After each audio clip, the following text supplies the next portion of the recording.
This is a brief overview of Module 5. In Module 5, identify your thesis and draft your persuasive essay. Our focus is on completing the draft. Within the module, you'll find important information about thesis statement. Your thesis statement is an integral and important part of your essay, and you'll see here that they give you an example of a thesis statement and explain how to compose it. You'll also go through a graded activity that asks you to identify thesis statements. And finally, we move on to the actual persuasive essay draft. In the draft, there's a few things I want to share with you. And one is it's that even though there is no specific page count here, the final essay, your revised essay, will be requiring 5 to 7 pages, so keep that in mind. Also, a few important points. They take you through them here. Your essay should have an introduction and a thesis statement. It needs to have a body with each of your key points leading the paragraphs and using evidence, and finally a conclusion.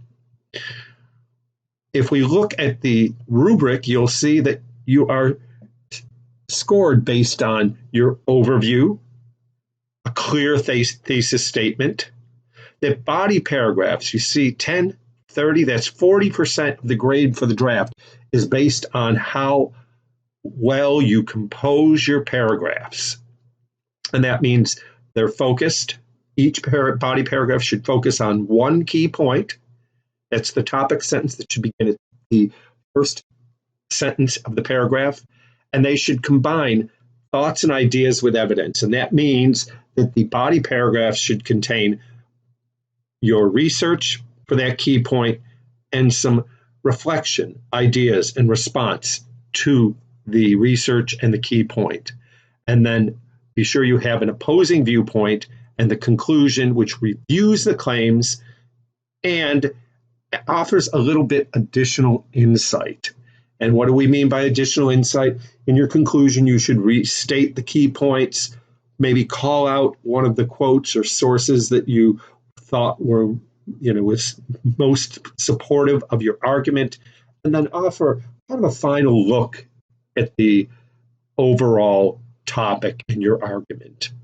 One last thing I want to point out, as I mentioned, the paragraphing is very important here. There is a brief review of the PI method, and the PI method is the point, and that is your key point, the information, and that is the information that you got from your sources, and then an explanation, which is your thoughts and your ideas about that key point that supports your argument. So that is it. That is the draft, and that's the focus and the bulk of the work for week 5. I look forward to seeing your drafts, and if you need any assistance, please contact me.